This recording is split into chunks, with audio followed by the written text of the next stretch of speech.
Pathway Kids, we connect with kids and partner with parents as together we seek to know and experience God and follow Jesus. We're so excited that several children and teens are planning to be baptized right here today. If you or someone in your family has questions about baptism and maybe would like to learn what that means, please contact us at children@coolspring.org.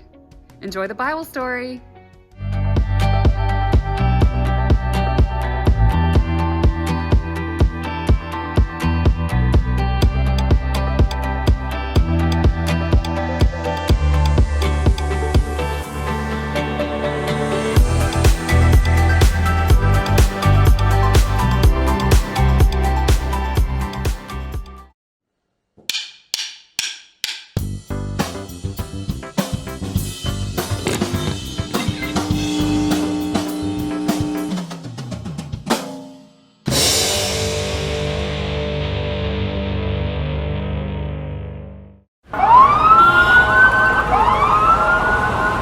Can I get a little peace and quiet in here?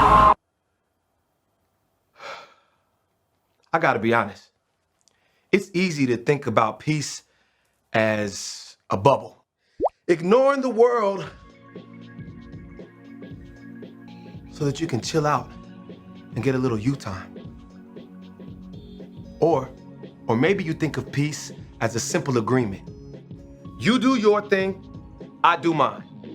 Then we don't have to worry about each other's problems or the ways we're different from each other. Or you might see peace as a big, grand thing. General, this treaty officially ends all wars. But true peace doesn't look like any of that. True peace is messy. It takes hard work and creativity. It says, how can I listen to you first before I speak? It says, how can I learn what it's like to walk in your shoes before I try to fix it? How can we get creative to find a way through? See, when you do the hard work of making peace, others can see God at work in you.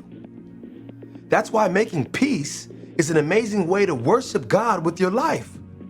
Because worship, it's about more than just singing loud. It's all about living loud.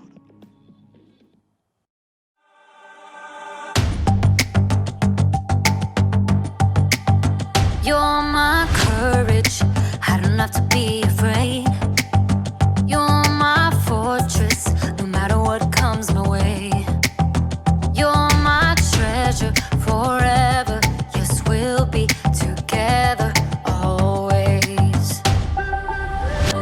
Even when the days get harder, I know you'll rescue me. Even when the sky is darker, I know you'll bring me peace. You are my strength, you are my savior. Oh. Even when the road gets longer, I know you'll be with me. Even when the waves crash harder, your face is all I see.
are my strength.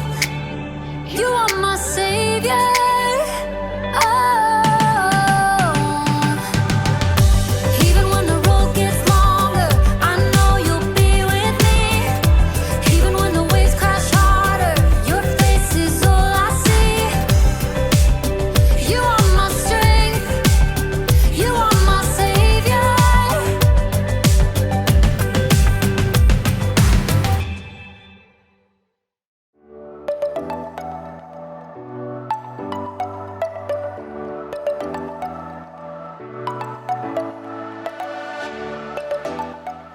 What's up, everybody? It's me, Jacob, and today you're gonna help me solve a mystery. The case of the mysterious envelope. Dun dun dun! What do you think it is? Is it a thank you gift? A prank?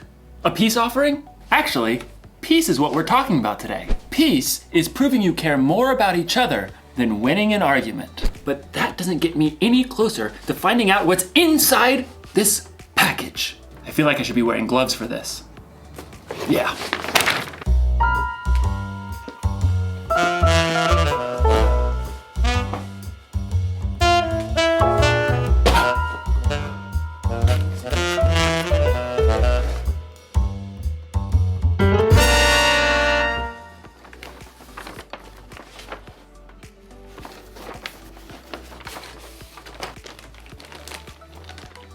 Monkey bridge? What's a monkey bridge? A few twigs and some string, but no instructions. Another mystery. Dun dun dun! I mean, clearly this is a bridge building kit. Well, maybe the sticks are the decking? But how do I... Maybe I'm supposed to weave it together. This doesn't make any sense. I gotta get creative. I gotta think outside the box to find a solution. Actually, that's exactly what someone in today's story did. Now, how do you build a monkey bridge? The Bible. It's 66 books of history, stories, letters, and poetry that fit together to form God's one big story. The epic adventure of how He created us and loves us so much that He made a way to rescue us. As we travel through the Bible, from Genesis to Revelation, we discover people who met God and found their lives changed forever. Now, for an amazing story, inspired by the book of 1 Samuel, chapter 25. God had promised David would be king, but for now, King Saul ruled Israel. David lived his life on the run, followed by a group of misfits who had become friends and servants. One day, they arrived in the desert of Paran, near the land of a wealthy man named Nabal, who owned 3,000 sheep. We'll set up camp here, man. At first, Nabal's servants didn't know what to think. Too many strangers around these parts. We've had food and sheep go missing. But David's men were honorable. They didn't try to steal from the shepherds. In fact, David protected Nabal's shepherds from any harm. Stay as long as you like, my friend. About time for sheep shearing, isn't it? Oh, yes. Nabal will hold a grand feast when it's all over. Your men have helped us, so they should share in the celebration. David called for 10 of his men and gave them a message to send to Nabal. On it. David's messengers hurried up the mountain to Nabal's estate and were brought to stand before him. Well, what do you want? Nabal sneered down at the men while he continued to chew on a fine leg of mutton. David says, may you live long, may things go well with you. Continue. He says, I hear that you are clipping the wool off your sheep. When your shepherds were with us, we treated them well and protected them. Now please be kind to my men. Please give us any food you can find for us. Nabal leapt from his seat and hurled the mutton bone across the room. Who is this David? Probably a runaway servant. Why should I give bread and meat to a nobody and his men who come from who knows where? David's men returned to camp and delivered the news. Oh, no, he didn't. Oh, yes, he did. Men, put on your swords. We'll make Nabal wish he hadn't. At no time at all, David and 400 of his men were marching up the mountain to confront Nabal. It seemed there was no stopping a battle. But Nabal's wife, Abigail, was far wiser than her husband. A servant told her what he had done. David sent messengers asking for food, but Nabal shouted and was rude to them. Go on. The whole time we were near them, David's men were good to us. They were like a wall, keeping us safe. You've got to do something now, or terrible trouble will come. There's no time to waste. Abigail quickly directed her servants to gather supplies and put them on donkeys. 200 loaves of bread. Check. 5 sheep. Check. 1 bushel of cooked grain. Check. 100 cakes of raisins and 200 cakes of figs. Check. And check. Well, you go on ahead. I'll follow. The donkeys, loaded with good food, started down the mountain. Abigail got on her donkey and followed. From the valley, David and his men were approaching.